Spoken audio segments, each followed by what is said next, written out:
Hello everybody. La mugambo likilia kuna neno. When you hear the siren, know there is an important message. We are here to provide the voice of reason. Now, today, I want to go straight to the point. And I want to talk about the StarTime sponsorship deal and this situation where FKF, and specifically FKF President, is threatening to expel 4 teams from the Kenyan Premier League. That is Ulinzi Stars, Mathare United, Gor Mahia, and Zoo Kericho. Now, if you take these 4 teams out of the Kenyan Premier League, which has 18 teams, you will only be left with 14 teams. Which sponsor in the right mind really want to take on a Premier League that has 14 teams because 4 have been expelled? I want to say this to FKF. This dictatorship in Kenyan football, this control in Kenyan football is wrong. The federation is supposed to facilitate. The federation is supposed to serve Kenyans. The federation is supposed to be responsive to the Kenyan football and to help all the leagues so that they can make better of their football. But now the federation has forgotten its primary objective, its core mandate, and now it is just chasing Bet King, Bet Queen, StarTime deals, and so on. Remember the story of the Bet King title deal. Clubs protested. Clubs said they were never involved. They never discussed the deal. They never negotiated the deal. They were just told overnight, we have signed a deal for you.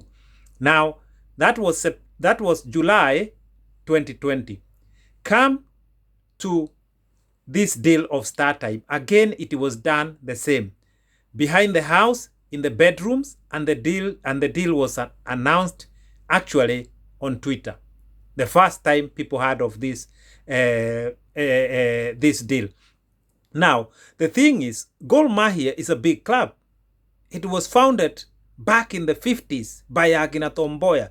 How do you just wake up as a football president and say, I'm going to expel Gor Mahia from the Kenyan Premier League? Are you mad? Are you dreaming? This is the club that is already in CAF competition. Gor Mahia is bigger. Gor Mahia is mightier than FKF. Gor Mahia has bigger history than FKF. FKF was formed in 2010 after the other football federation and the one before independent was killed by those people who were running it. There's a lot of mess behind Kenyan football in regard to the federations. But FKF, as it stands today, was formed in 2010. Kenyan Premier League as a corporate, was incorporated was made a company, limited company in 2003. So who is older, Kenyan Premier League or the FKF? The Kenyan Premier League, of course. And Kenyan Premier League is mighty. The type of sponsorship deals that Kenyan Premier League gets, FKF can only dream about it. And this is one of the reasons why FKF wanted to put its hand in Kenyan Premier League, hijack the Kenyan Premier League and run it from FKF bedroom. Because FKF as a federation and the leadership of FKF, they have lost it.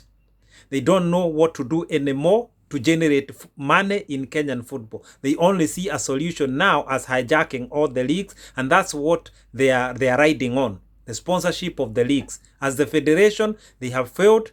It has failed completely. Ask yourself, what is happening to the Kenyan football? Is it getting better or worse? Look at the Kenyan Premier League. Is it getting better or worse?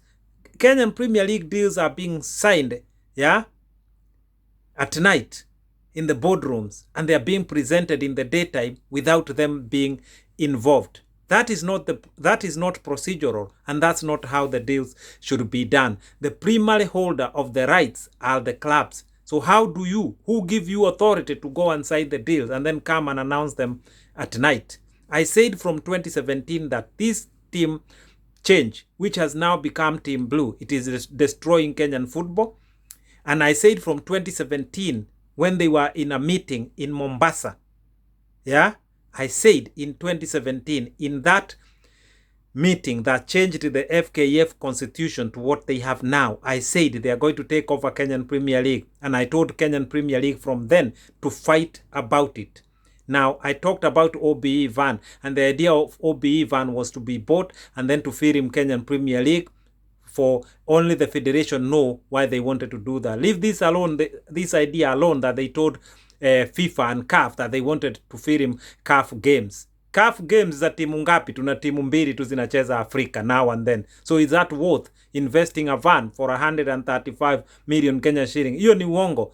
The van was to feed him Kenyan Premier League games, and FKF has been calculating this move for a very long time in regard to the Kenyan hijacking Kenyan Premier League. But I'm saying if FKF decide to expel these 4 teams, it is going to be fined by CAF, it is going to be fined by FIFA. Today, if any of these clubs actually wait and be expelled and then go to any court, FIFA court, CAF, Kenya, Uhaga's Place, Sport Dispute Tribunal, FKF is going to be banned, because these 2 issues are not related.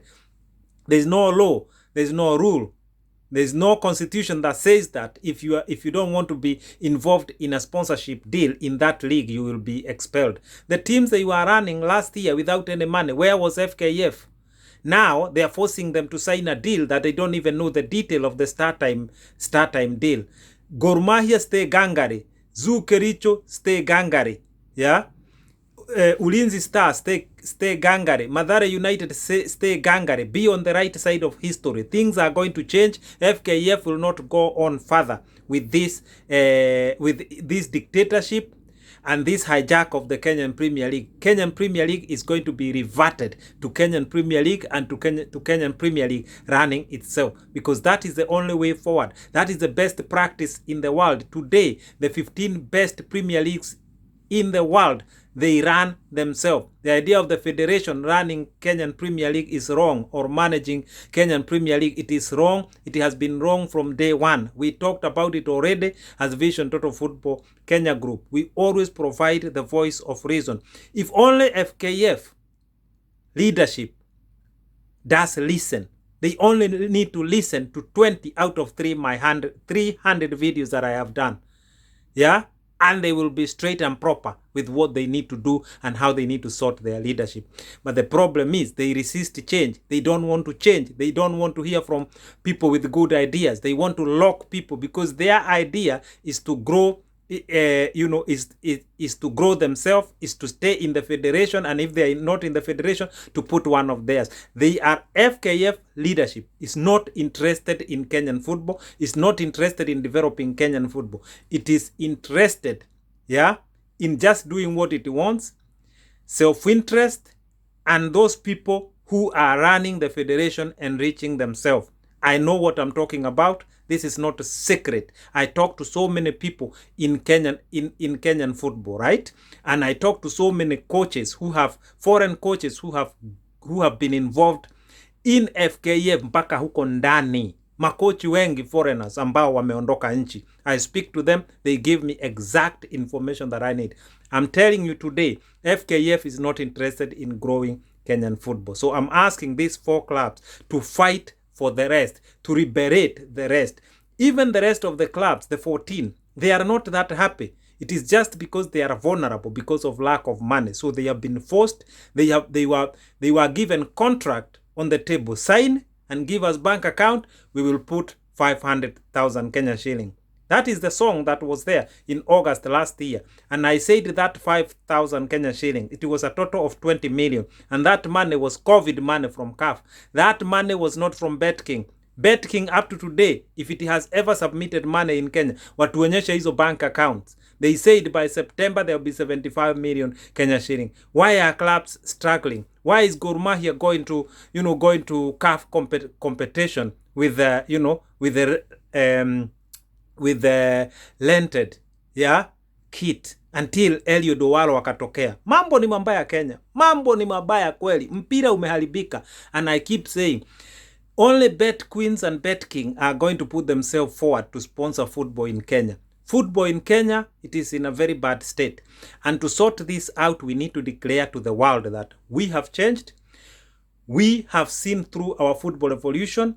Our Premier League is proper. Our Super League is proper. Our federation is proper. Our grassroots football is proper. Our integrity is proper. Our management is proper. After that announcement, you will see how sponsors will flock to Kenya. Sponsors with big names. Sponsors who cares about their reputation. So Wakenya wenzangu, for today I wanted to say this. I'm giving FKF advice pro bono. If they ban any of these teams because of not signing this deal that they are saying they don't want to sign because they don't know the details. And this deal, I keep saying it is wrong. 100 million Kenyan shilling for a year. Yeah? For Kenyan Premier League. Harambee Stars, Starlet, yeah? And national sponsor and national Super League broadcasting. 4 entities. 100 million for a year. For 7 years.